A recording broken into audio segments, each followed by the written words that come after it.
यो दिव्याक्षरमुक्तजुष्टचरणोऽनन्तार्कते जोमये धाम्नि ब्रह्मपुरे शुभाभय भवान् दिव्ये निजे राजते यो धृत्वात्र नराकृतिं च सवृषां भक्तिं विते निक्षितौ तं धार्मिं ह्यवतारिणं च सहजानन्दं हरिं चिन्तये गुणातीतोऽक्षरं ब्रह्म भगवान् पुरुषोत्तमः जनो जानन्निदं सत्यं मुच्यते भवबन्धनात् श्री स्वामिनारायण भगवाननी जय। अक्षर पुरुषोत्तम महाराजनी जय। गुणातीतानंद स्वामी महाराजनी जय। भगत जी महाराजनी जय। शास्त्री जी महाराजनी जय। योगी जी महाराजनी जय। प्रमुख स्वामी महाराजनी जय। महंत स्वामी महाराजनी जय। સ્વામિનારાયણ હરિ વચનામૃત લોયા પ્રકરણનું ચોથું। ભગવાનમાં કુતર્ક થાય તો માયાને તર્યા ન કહેવાય।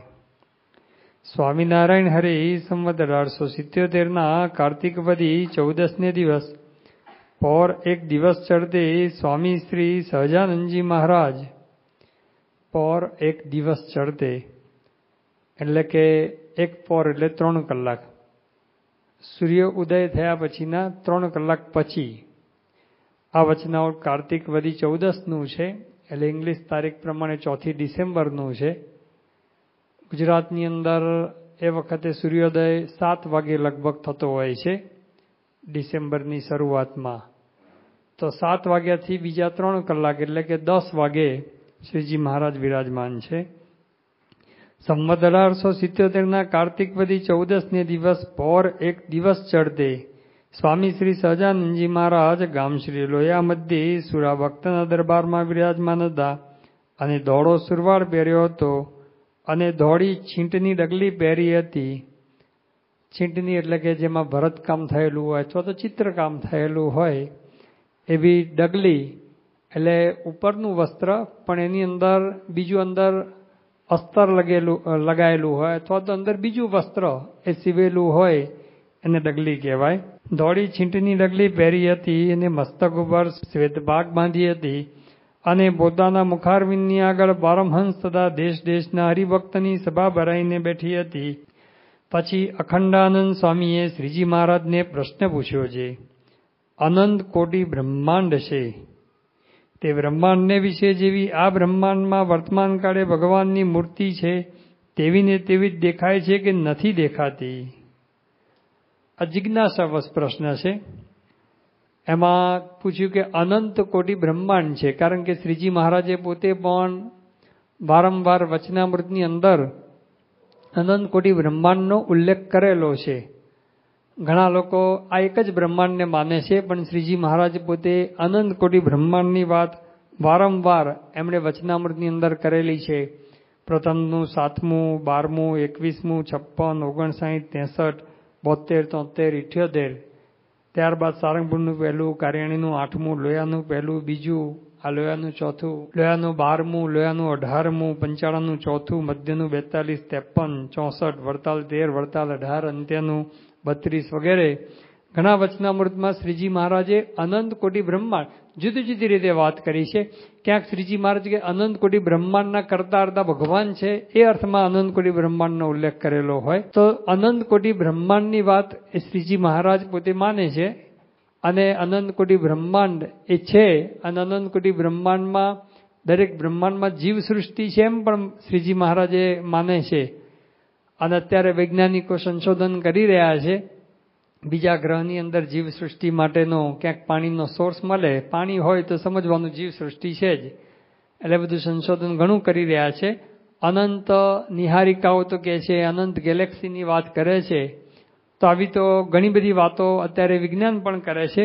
તો શ્રીજી મહારાજના મતે અનંત કોટી બ્રહ્માંડ છે એટલા માટે અહીંયા પ્રશ્ન પૂછે છે કે અનંત કોટી બ્રહ્માંડ છે તે બ્રહ્માંડને વિશે એટલે કે બીજા બધા બ્રહ્માંડોની અંદર આ બ્રહ્માંડમાં વર્તમાન કાળે ભગવાનની મૂર્તિ છે તેવી ને તેવી જ દેખાય છે કે નથી દેખાતી? કે અત્યારે શ્રીજી મહારાજ બધા પરમહંસોની સામે હતા એવી જ બીજા બ્રહ્માંડની અંદર દેખાય છે કે નથી દેખાતી? આવો જિજ્ઞાસાવશ પ્રશ્ન પૂછ્યો છે.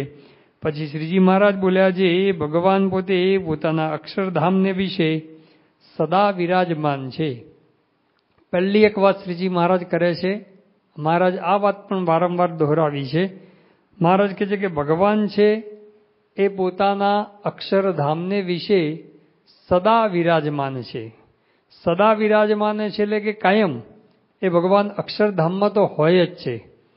એટલે કે ત્રિકાળની અંદર પૂર્વે પણ હતા, અત્યારે પણ છે અને ભવિષ્યમાં પણ રહેવાના. અક્ષરધામનો ત્યાગ શ્રીજી મહારાજ ક્યારેય એમણે પોતે કર્યો નથી.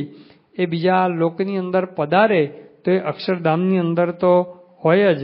આવી વાત મહારાજે મધ્યના 64માં વચનાવળમાં કીધું, અક્ષરધામ રૂપી જે તખત છે એનો ક્યારેય ભગવાન ત્યાગ કરતા નથી. અંતના 38માં વચનાવળમાં પણ સદા શબ્દ જ વાપર્યો છે કે મુક્ત પુરુષને આનંદ ઉપજાવતા થકા અક્ષરધામને વિશે સદા વિરાજમાન છે. એવી વાત મહારાજે અંતના 38માં વચનાવળમાં પણ કરેલી છે. અને લોયાના 18માં વચનાવળની અંદર પણ મહારાજે કીધું કે મૂળ રૂપને તજીને ભગવાન પોતે અવતાર ધારણ કરતા નથી. એટલે કે મૂળ રૂપ અક્ષરધામમાં જે છે એ અક્ષરધામમાં તો ભગવાન સ્વામિનારાયણ શ્રીજી મહારાજ પરબ્રહ્મ પુરુષોત્તમ નારાયણ છે ને છે જ. એટલા માટે મહારાજ કહે છે કે અક્ષરધામને વિશે સદા વિરાજમાન છે.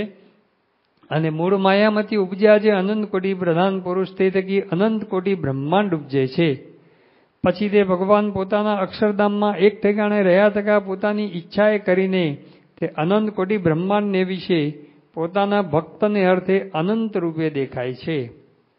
પછી મહારાજ પોતે ઉત્પત્તિ સર્ગની કંઈ લાંબી વાત નથી કરતા, પણ એક સહેજ ઉલ્લેખ કરી દે છે કે પરબ્રહ્મ પુરુષોત્તમ નારાયણ અક્ષરધામની અંદર સદા વિરાજમાન છે.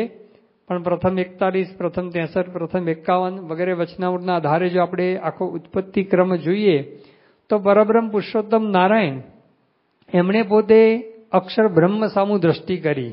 આ ઉત્પત્તિ સમયે અક્ષર બ્રહ્મ સામે દ્રષ્ટિ કરી. અક્ષર બ્રહ્મ પરબ્રહ્મનો એ સંકલ્પ જાણી ગયા કે હવે પરબ્રહ્મ પુરુષોત્તમ નારાયણને અનંત કોટી બ્રહ્માંડની ઉત્પત્તિ કરવાની ઈચ્છા છે. એટલે અક્ષર બ્રહ્મે પણ અનંત મુક્તો બેઠા હતા, એમાંથી એક મુક્ત સામે દ્રષ્ટિ કરી અને મુક્ત પણ સમજી ગયા. અને મુક્ત પણ એ પોતે પ્રકૃતિ સાથે, જે પ્રકૃતિ પોતે સામ્ય અવસ્થાની અંદર હતી, રજોગુણ, તમોગુણ, સત્વગુણ ત્રણેય ગુણ સમ અવસ્થાની અંદર હતા. એટલા માટે બધું અનંત કોટી બ્રહ્માંડની અંદર લીન હતા. એટલે મુક્ત પુરુષ એ પોતે માયા સાથે એ જોડાયા કે આ માયાના 3 ગુણની અંદર વિક્ષોભ થયો. અને એમાંથી એ મૂળ માયામાંથી શ્રીજી મહારાજે કીધું કે મૂળ માયા કહો, મૂળ પ્રકૃતિ કહો, એ બધું એક જ છે. એમાંથી અનંત પ્રધાન પુરુષ થયા અને અનંત પ્રધાન પુરુષમાંથી અનંત બ્રહ્માંડ થયા. એક પ્રધાન પુરુષમાંથી એક બ્રહ્માંડ, એવા અનંત પ્રધાન પુરુષમાંથી અનંત બ્રહ્માંડ થતા હોય છે. કારણ કે પ્રધાન પુરુષમાંથી પછી મહત્તત્વ, અને મહત્તત્વમાંથી પછી 3 પ્રકારનો અહંકાર, 3 પ્રકારના અહંકારમાંથી ઇન્દ્રિયો, અંતઃકરણ વગેરે થાય. એમાંથી વિરાટ પુરુષ થાય, પછી એમાંથી બ્રહ્માદિક બધા દેવતાઓ થાય, અને એમાંથી પછી આ સમગ્ર જીવ સૃષ્ટિને બધું થતું હોય છે. તો એવી રીતે શ્રીજી મહારાજ કહે છે કે મૂળ માયામાંથી ઉપજ્યા જે અનંત કોટી પ્રધાન પુરુષ, મૂળ માયા એટલે મૂળ પ્રકૃતિ, એમાંથી ઉપજ્યા જે અનંત કોટી પ્રધાન પુરુષ. પણ આ રીતે પરબ્રહ્મ પુરુષોત્તમ નારાયણ અક્ષર બ્રહ્મ સામે દ્રષ્ટિ કરી. અક્ષર બ્રહ્મે એક મુક્ત સામે જે દ્રષ્ટિ કરી અને મુક્ત એ મૂળ માયા સાથે જોડાયા અને એમાંથી અનંત કોટી પ્રધાન પુરુષ થયા અને એમાંથી અનંત કોટી બ્રહ્માંડ ઉપજે છે.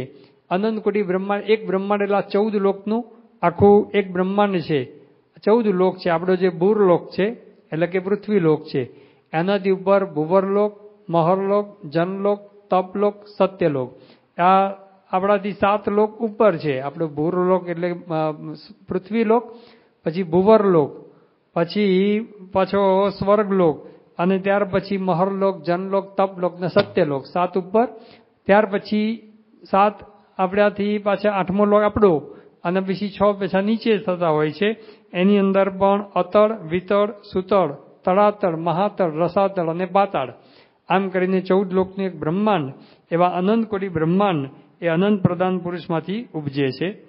પછી તે ભગવાન પોતાના અક્ષરધામમાં એક ઠેકાણે રહ્યા થકા, આ એક વિશેષ વાત કરે કે અક્ષરધામમાં રહ્યા થકા જ મહારાજ પોતે પોતાની ઈચ્છાએ કરીને તે અનંત કોટી બ્રહ્માંડને વિશે પોતાના ભક્તને અર્થે અનંત રૂપે દેખાય છે. શ્રીજી મહારાજ પોતે અનંત કોટી બ્રહ્માંડની અંદર અક્ષરધામમાં રહ્યા થકા પોતાના ભક્તને અર્થે, એ ભક્ત માટે પોતે પધારે છે, પોતે ભક્ત વત્સલ છે એટલે ભક્તને અર્થે પધારે છે. મહારાજે પોતે પણ અંત્યના 21મા વચનાવની અંદર કીધું, શ્રીજી મહારાજ કહે છે કે અમે ભગવાનના ભક્તને અર્થે લાખો માણસના બીડામાં રહીએ છીએ. રહે છે ભક્તને અર્થે, પછી એમાં મહારાજ કે લાખો માણસને પછી લાભ થાય વસ્તુ જુદી છે, પણ પોતાના અવતારનો હેતુ તો એ ભક્તના મનોરથ પૂરા કરવા કારણેના 5મા વચનાવમાં પણ આપણે જોઈ ગયા છે. ભક્તના મનોરથ પૂરા કરવા માટે ભગવાન અવતાર ધારણ કરતા હોય છે.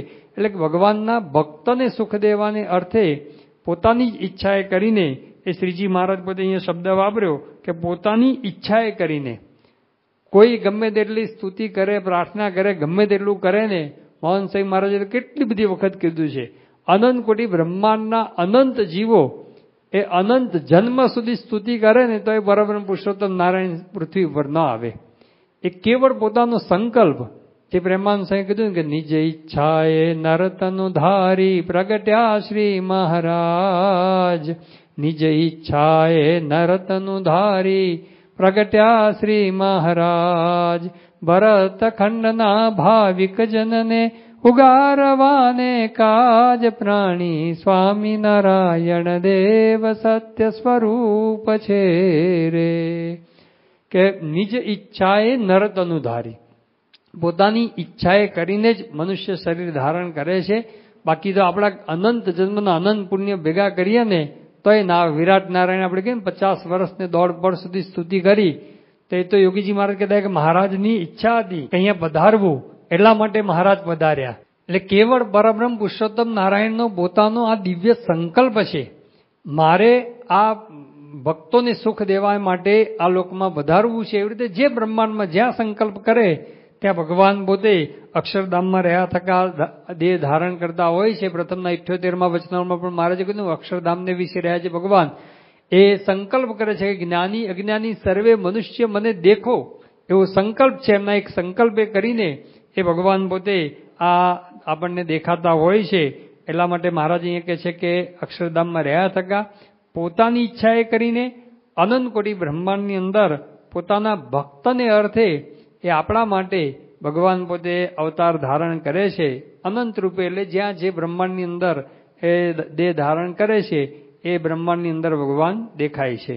પછી વળી અખંડાનંદ સ્વામીએ પ્રશ્ન પૂછ્યો છે, શ્રી કૃષ્ણ નારાયણ તો સદા મનુષ્યાકૃતિ છે ને તે ભગવાનનું સ્વરૂપ સર્વકાળે સત્ય છે, અને તે જ ભગવાન ક્યારેક મત્સ્ય, કચ્છ, વરા, નૃસિંહાદિક અનંત રૂપે કરીને ભાસે છે, તે કેમ સમજવું? હજુ થોડી વધારે સ્પષ્ટતા એમને જોઈએ છે કે ભાઈ આ મનુષ્ય રૂપે જ ભગવાન દેખાય છે કે બીજા બ્રહ્માંડની અંદર પણ બીજા કોઈક રૂપે પણ દેખાતા હોય, અને એના માટે વધુ સ્પષ્ટતાથી પ્રશ્ન પૂછે છે કે ભગવાન છે એ સદા મનુષ્યાકૃતિ છે, એટલે કે અક્ષરધામની અંદર પણ ભગવાન છે એ પોતે સાકાર છે, દ્વિભુજ છે. અંતના 38મા વચનાઓની અંદર મહારાજે કીધું, શ્રીજી મહારાજે કહે છે કે અક્ષરધામમાં ભગવાનનો આકાર એ પુરુષના જેવો દ્વિભુજ છે, એટલે કે 2 હાથ છે, એટલે પછી બધું 2 પગ ને બધું મનુષ્યના જેવો આકાર એ મહારાજ કહે છે. મધ્યના 13મા વચનાઓની અંદર પણ મહારાજ કહે છે કે તેજને વિશે જે આ મૂર્તિ છે તે દ્વિભુજ છે, અને તે મૂર્તિને 2 ચરણ છે, પણ અષ્ટભુજ કે સહસ્ત્રભુજ નથી, એવું મહારાજ પોતે સ્પષ્ટ પોતે વાત કરે છે. અને પ્રેમાનંદ સ્વામી ઓરડાના પદમાં લખ્યું ને તેમાં હું રહું રે દ્વિભુજ દિવ્ય સદા સાકાર, કે અક્ષરધામની વાત કરે છે. એમાં લખે છે મહારાજ પોતે જે બોલે છે એ લખે છે કે અક્ષરધામને વિશે તેમાં હું રહું રે દ્વિભુજ દિવ્ય સદા સાકાર. એ 2 ભુજ છે, 2 હાથ, ભુજ એટલે હાથ, 2 ભુજ છે, 2 ચરણ છે, એટલે કે મનુષ્યના જેવો જ ભગવાનનો આકાર છે, પણ કેવા છે? દિવ્ય છે. આપણો માયિક આકાર છે, અક્ષરધામને વિશે ભગવાનનો આકાર એ દિવ્ય છે, અલૌકિક છે. એટલા માટે ભગવાન પોતે આ દ્વિભુજ છે. એટલે અહીંયા અખંડાનંદ સ્વામી પણ પ્રશ્નમાં જ પૂછે છે કે ભગવાન પુરુષોત્તમ નારાયણ તો સદા મનુષ્યાકૃતિ છે, એટલે કે મનુષ્યના જેવો આકૃતિ એટલે કે આકાર છે અક્ષરધામની અંદર. અને તે ભગવાનનું સ્વરૂપ સર્વકાળે સત્ય છે. અને પાછું ભગવાનનું સ્વરૂપ કેવું છે? સર્વકાળે સત્ય છે. સત્ય એટલે અહીંયા આપણે જેમ કે સાચું બોલ ભાઈ, ખોટું ના બોલતો, એ અર્થની અંદર નથી કે અથવા તો આપણે કહીએ હું સાચું બોલું છું, હું ખોટું નથી કહેતો, એ અર્થમાં નથી. સત્ય શબ્દનો અર્થ વેદાંતની અંદર લખેલો છે કે ત્રિકાલા બાધિત હોય સત્ય કહેવાય. ત્રિકાલા બાધિત એટલે કે ત્રણ કાળની અંદર જેનો બાદ ના થાય, જેનો નાશ ના થાય, એ સત્ય કહેવાય. ત્રણ કાળ એટલે કે ભૂતકાળ, વર્તમાન કાળ અને ભવિષ્યકાળ, ત્રણેય કાળની અંદર જેનો નાશ ન થાય ને એ સત્ય કહેવાય. તો શ્રીજી મહારાજ માટે વાત કરે છે કે ભગવાન પણ સત્ય છે. અને તેના 38મા વચનમાં પણ શ્રીજી મહારાજ પોતે વાત કરે છે. મહારાજ કહે છે કે માયામાંથી ઉપજ્યા જે આકાર માત્ર તે મિથ્યા છે. કેમ છે? તે તો કાળે કરીને નાશ પામી જાય છે. અને અક્ષરધામને વિશે ભગવાનનો આકાર છે તે તો સત્ય છે. ત્યાં આગળ પણ મહારાજ કહે છે કે સત્ય છે. સત્ય છે એટલે કે ત્રણેય કાળની અંદર જેનો નાશ નથી. કાળથી જ પર છે, પછી ત્યાં કાળનું ક્યાં સામ્રાજ્ય રહ્યું? કાળ ક્યાં કંઈ કશું કરવા માટે સમર્થ છે. એટલા માટે ભગવાન એ સત્ય છે. સત્ય છે એટલે કે ત્રણેય કાળની અંદર છે ને છે જ. એટલે કે ભગવાન સદા મનુષ્યાકૃતિ છે. ભગવાનનું સ્વરૂપ સર્વકાળે સત્ય છે. અને તે જ ભગવાન ક્યારેક મત્સ્ય, કચ્છ, વરાહ, નૃસિંહાદિક અનંત રૂપે કરીને ભાષ્ય છે. તેનું કેમ સમજવું? તે ભગવાન દ્વિભુજ છે અને એમના આકારની અંદર પણ કોઈ પરિવર્તન નથી. અક્ષરધામની અંદર પણ સદા એક સરખો આકાર છે. તો પછી મત્સ્ય, કચ્છ આ લોકની અંદર જુદા જુદા સ્વરૂપે, મત્સ્ય એટલે માછલું, કચ્છ એટલે કાચબો, વરાહ એટલે તો બુંડ થયું, અને નૃસિંહ રૂપે એટલે કે અડધું સિંહનું અડધું મનુષ્યનું. તો એવી રીતે ભગવાન અવતાર ધારણ કરે છે. તેનું કેમ સમજવું? હવે પરબ્રહ્મ પુરુષોત્તમ નારાયણ પોતે આ સ્વયં મત્સ્ય કચ્છ રૂપે થતા નથી. એ આપણે સ્પષ્ટ સમજવાનું કે શ્રીજી મહારાજ સર્વોપરી ભગવાન છે, અવતારના અવતારી છે. એટલે પરબ્રહ્મ પુરુષોત્તમ નારાયણ સ્વયં અવતાર ધારણ કરે. અત્યારે શ્રીજી મહારાજ જે લોયામાં વિરાજમાન છે તો સ્વયં અવતાર ધારણ કર્યો છે. પણ ક્યારેક આ રીતે મત્સ્ય, કચ્છ, નૃસિંહ, વરાહ રૂપે અવતાર ધારણ કરે છે. શું સમજવાનું? તો પરબ્રહ્મ પુરુષોત્તમ નારાયણ કોઈક અન્ય જીવ અથવા તો ઈશ્વરની ચૈતન્યની અંદર એમનો અનુપ્રવેશ હોય છે. એ ઈશ્વર ચૈતન્યમાં કે એમાં અનુપ્રવેશ થાય તો અનુપ્રવેશ થાય એને કરીને પણ એ ભગવાનના અવતાર કહેવાય છે. અને એની અંદર પણ ભગવાનના જેવું સામર્થ્ય એ બતાવતા હોય છે. એટલા માટે એ અનુપ્રવેશથી અવતાર હોય છે. સ્વયં પરબ્રહ્મ પુરુષોત્તમ નારાયણ પોતે નથી. એટલા માટે અવતાર અવતારીનો એટલો ભેદ તો સમજવાનો. પણ અહીંયા એવું પૂછે છે કે ભગવાન અવતાર ધારણ કરે છે આવી રીતે મત્સ્ય, કચ્છ, વરાહ રૂપે, તો એનું કેમ સમજવું? એ પ્રશ્ન પૂછ્યો. અને વળી બ્રહ્માંડ પ્રત્યે કલ્યાણની રીતિ તથા ભગવાનની મૂર્તિ તે એક સરખી છે કે જુદી છે? બ્રહ્માંડ પ્રત્યે આનંદકોટી બ્રહ્માંડના જ પ્રશ્નો પૂછી રહ્યા છે અખંડાનંદ સ્વામી કે અહીંયા જેમ કલ્યાણની રીતિ છે એવી રીતે બીજા બ્રહ્માંડની અંદર કલ્યાણની રીતિ એક સરખી છે કે જુદી છે? ભગવાનની મૂર્તિ પણ અહીંયા છે એવી જ છે કે ક્યાંક મત્સ્ય કે કચ્છ કે વરાહ રૂપે છે કે શું છે? એવો મૂર્તો પૂછવાનો આશય છે એમનો. એટલે મહારાજ પહેલા છેલ્લા પ્રશ્નનો જવાબ પહેલા આપી દે છે કે કલ્યાણની રીતિ તથા ભગવાનની મૂર્તિ તે એક સરખી છે કે જુદી જુદી છે? પછી શ્રીજી મહારાજ બોલ્યા છે ભગવાનની મૂર્તિ તો સદા એક સરખી છે. મહારાજ કે એક સરખી જ છે. અક્ષરધામમાં જે ભગવાન છે પરબ્રહ્મ પુરુષોત્તમ નારાયણ જ્યારે સ્વયં અવતાર ધારણ કરે ત્યારે તો એ આલોકમાં પધારે તો પણ એ અક્ષરધામનું જ સ્વરૂપ છે. ભગવાનની મૂર્તિ તો સદા એક સરખી છે. તો પણ ભગવાન પોતાની મૂર્તિને જ્યાં જેવી દેખાડી જોઈએ ત્યાં તેવી પોતાની ઈચ્છાએ કરીને દેખાડે છે. પછી ભગવાન પોતાની ઈચ્છા જ્યાં જેવી દેખાડવાની ઈચ્છા હોય ત્યાં દેખાડે છે. શ્રીજી મહારાજે પણ પોતે કીધું ને કે ક્યારેક ચતુર્ભુજ રૂપે કે અષ્ટભુજ રૂપે એ ક્યારેક બતાવે, એ ભગવાનની ઈચ્છા છે. એ સહસ્ત્રભુજ પણ બતાવે, એ ભગવાનની ઈચ્છાએ કરીને એ ભક્તોનો કંઈક મનોરથ હોય કે પૂરો કરવા માટે ભગવાન એવી રીતે એ દેખાડે છે. અને જ્યાં જેટલો પ્રકાશ કરવો ઘટે ત્યાં તેટલો પ્રકાશ કરે છે. જ્યાં જેટલો પ્રકાશ કરવો એટલે કે આ તેજ નહીં, તેજ પણ ખરું, પણ વિશેષ તો પ્રકાશ કરવો ઘટે એટલે કે જેટલું સામર્થ્ય બતાવવું, જેટલું ઐશ્વર્ય બતાવવું ઘટે એટલું બતાવે છે. કે બધું બતાવતા નથી. ક્યાંક થોડું ઐશ્વર્ય બતાવવું પડે થોડો બતાવે, થોડો પ્રતાપ જણાવવો હોય તો થોડો પ્રતાપ જણાવે. એ મહારાજ કહે છે કે જ્યાં જેટલો પ્રકાશ કરવો ઘટે ત્યાં તેટલો પ્રકાશ કરે છે. અને પોતે તો સદા દ્વિભુજ છે. મહારાજ કે પોતે તો સદા દ્વિભુજ જ છે. ક્યારેક ચતુર્ભુજપણું કે અષ્ટભુજપણું બતાવ્યું અથવા તો બીજા રૂપે કંઈક ભગવાને દર્શન દીધા તો પણ ભગવાન તો સદા દ્વિભુજ જ છે. તો પણ પોતાની ઈચ્છાએ કરીને ક્યાંય 4 ભુજ, ક્યાંય અષ્ટભુજ અને ક્યાંય અનંત ભુજને દેખાડે છે. મહારાજ કે પોતાની ઈચ્છાએ કરીને દેખાડે પણ ખરા. તથા મત્સ્ય કચ્છાદિક રૂપે કરીને ભાસે છે, અથવા મત્સ્ય કચ્છ વગેરે રૂપે કરીને, એટલે કે અનુપ્રવેશ છે પરબ્રહ્મ પુરુષોત્તમ નારાયણનો, પણ એ રૂપે પણ ભગવાન ભાસે છે. પણ ભગવાન તો સદા એ દ્વિભુજ જ છે, અક્ષરધામની અંદર સદા એક રૂપે કરીને જ વિરાજમાન છે. એવી રીતે જ્યાં જેવું ઘટે ત્યાં તેવું રૂપ પ્રકાશે છે, અને પોતે તો સદા એક રૂપે જ વિરાજમાન રહે છે. પોતે તો અક્ષરધામની અંદર સદા એક જ રૂપે કરીને જે દિવ્ય મૂર્તિ થકા જે પુરુષના જેવો આકાર છે, પણ દિવ્ય અતિશય તેજોમય અતિશય સુખ સ્વરૂપ જે ભગવાન છે એ રીતે જ પોતે વિરાજમાન રહે છે.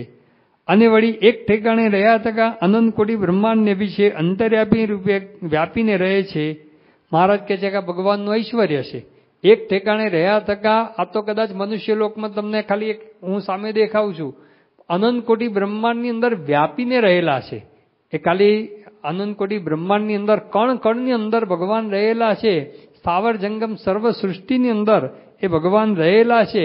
તો એવી રીતે અનંત કોટી અંદર બ્રહ્માંડની અંદર વ્યાપવું એ પણ ભગવાનનું એક ઐશ્વર્ય છે, એક ભગવાનનું સામર્થ્ય છે. એટલે જ્યાં જેવું ઘટે ત્યાં એવી રીતે ભગવાન એ પોતે ઐશ્વર્ય એ બતાવતા હોય છે, અને અનંત કોટી બ્રહ્માંડની અંદર વ્યાપીને પણ એ રહેતા હોય છે.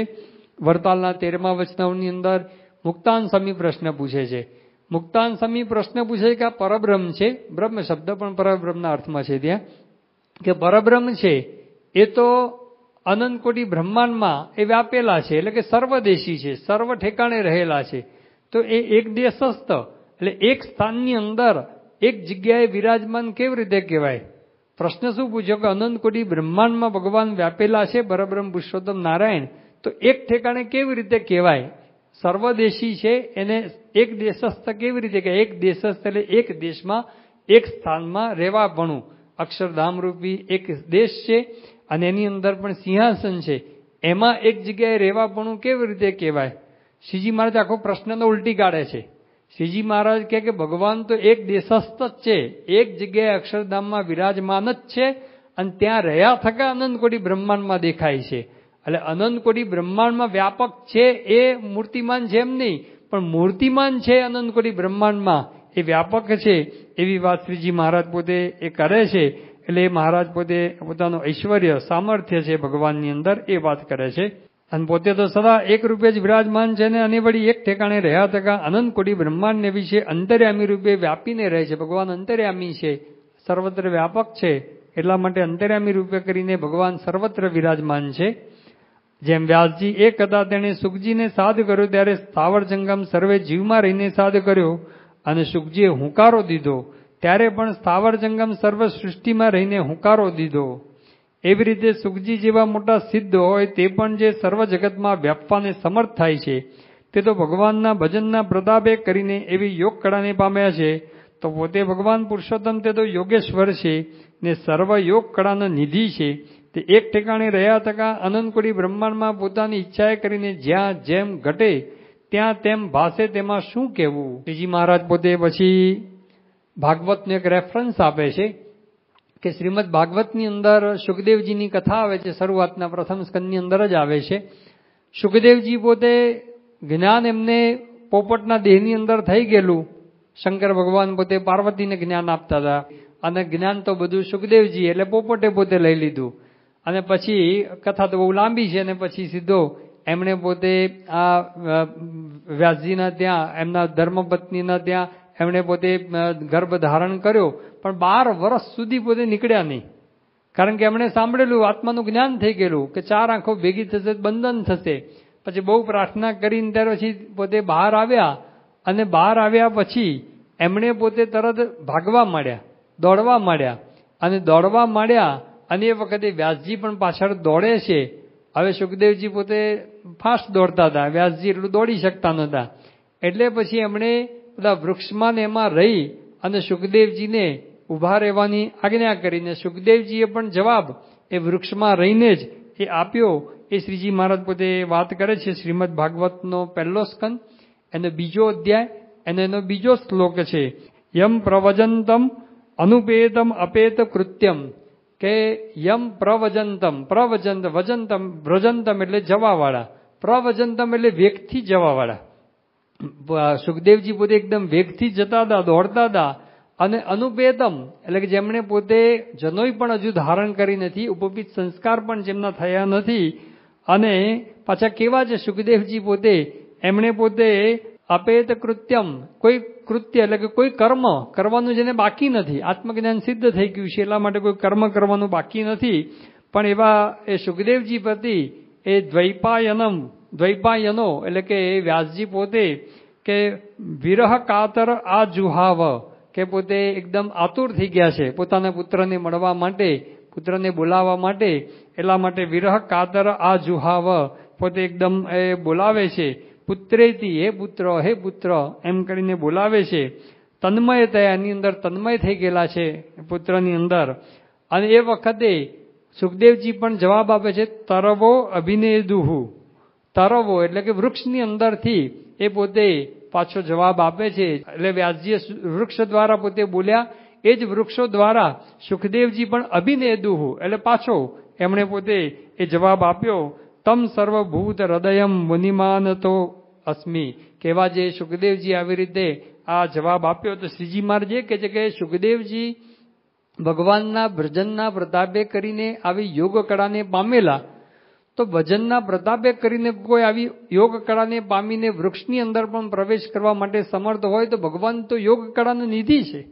ભગવાનની અંદર તો સર્વ યોગ કળા રહેલી છે, સર્વ ઐશ્વર્ય સામર્થ્ય રહેલું છે. તો એ ભગવાન પોતે એક ઠેકાણે રહ્યા થકા જ્યાં જેમ ભાસે અનંત કોટી બ્રહ્માંડની અંદર ત્યાં પ્રકાશ કરે અને ત્યાં અવતાર ધારણ કરે એવા રૂપે દેખાય, એમાં શું આશ્ચર્ય છે. અને શ્રીજી મહારાજે તો અનંત કોટી બ્રહ્માંડમાં નહીં, આલોકની અંદર પણ, આલોકમાં પધાર્યા પછી પણ બબ્બે સ્વરૂપે કેટલી વાર શ્રીજી મહારાજે દર્શન આપેલા છે. આખાની પીપળાના ગામ છે અને આખા પીપળાના ગામની અંદર શ્રીજી મહારાજે લગભગ 6 મહિના સુધી 2 સ્વરૂપે દર્શન આપ્યા. આખામાં બધા સંતો ભક્તો સહિત પાછા, અને આ બાજુ સંતો ભક્તો સહિત, કોઈને ખબર જ ન પડે. આ તો પછી એ વખતે કંઈ વોટ્સઅપનો એનો કંઈ જમાનો નહોતો, તરત મેસેજ મોકલી દે. આ તો કોઈક કામ પ્રસંગે આખા ગામના ભક્તો પીપળાના આવ્યા અને ત્યારે એમણે જોયું કે શ્રીજી મહારાજ અહીંયા છે તો અમારા ગામમાં છે. એ કે ના, તો અમારા ગામમાં કેટલાય દિવસથી છે. તો પછી પાછા પીપળાના ભક્તો આખામાં ગયા અને આખાના પીપળાના આમથી આમ કર્યું. ત્યારે બધાને 2 જગ્યાએ દર્શન દીધા. ત્યારે ખબર પડી કે ભાઈ મહારાજે પોતે એ 2 સ્વરૂપ ધારણ કરેલા છે. એવા તો ઘણી બધી વખત અમદાવાદની મચ્છિયાની અંદર પણ શ્રીજી મહારાજે ફૂલદોલનો ઉત્સવ કરવા માટે પણ 2 સ્વરૂપ ધારણ એ કરેલા. અને ત્યાં આગળ પણ શ્રીજી મહારાજે પોતે નવલખા પર્વતની અંદર પણ શ્રીજી મહારાજે વર્ણી વેશે 9 લાખ સ્વરૂપે ધારણ કરેલા. અને પંચાળાની અંદર પણ મહારાજે પોતે પરમહંસો સાથે રાસ લીધો. એટલે જેટલા એ શું કહેવાય પરમહંસો એટલા શ્રીજી મહારાજે સ્વરૂપ ધારણ કરેલા. મધ્યનું 62મું વચનામૃત છે. એમાં તો શ્રીજી મહારાજ પોતે સુરતની અંદર વિરાજમાન છે. અને સુરતની અંદર મહારાજ પોતે રસ્તમબાગમાં એમાં વિરાજમાન છે. અને એ વખતે મહારાજ ગઢડાની અંદર દર્શન દે છે. અને ગઢડામાં દર્શન દઈ અને શ્રીજી મહારાજ મધ્યના 62મા વચનામૃત એનો પોતે એ પ્રશ્ન પણ પૂછે છે. મુક્તાન સ્વામી વગેરે સંતો પણ સુરતમાં જ છે અને એ પ્રશ્ન પણ પૂછે છે, વચનામૃત પણ ઉદ્બોધે છે. તો 2 સ્વરૂપે મહારાજે આવી રીતે ઘણી વખતે દર્શન આપેલા છે. શ્રી કૃષ્ણ ભગવાને પણ જેટલી ગોપીઓ એટલા સ્વરૂપ પોતે ધારણ કરીને રાસ રમેલા. તો આવી રીતે ભગવાનની અંદર મહારાજ કે સામર્થ્ય છે. અને અક્ષર બ્રહ્મની અંદર પણ આ સામર્થ્ય છે. મહારાજે મધ્યનું 42મું વચનાવળ, પ્રથમનું 46મું વચનાવળ, પ્રથમનું 63મું વચનાવળ, એમાં પણ અક્ષર બ્રહ્મનું સામર્થ્ય આ બતાવ્યું છે કે અક્ષર બ્રહ્મ પણ અનંત કોટી બ્રહ્માંડની અંદર અંતર્યામી રૂપે રહેલા છે. તો પરબ્રહ્મ પુરુષોત્તમ નારાયણ તો અક્ષર બ્રહ્મથી પણ પર છે. કેમ જે કોઈક ગોળીઓ હોય, ગોળીઓ એટલે જાદુગર, કોઈ જાદુગર હોય ને એની વાત કરે છે.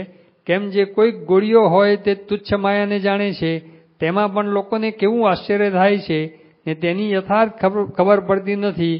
તો ભગવાનમાં તો સર્વ યોગ કળાઓ રહી છે, તે મહા આશ્ચર્યરૂપ છે, તેને જીવ કેમ જાણી શકે.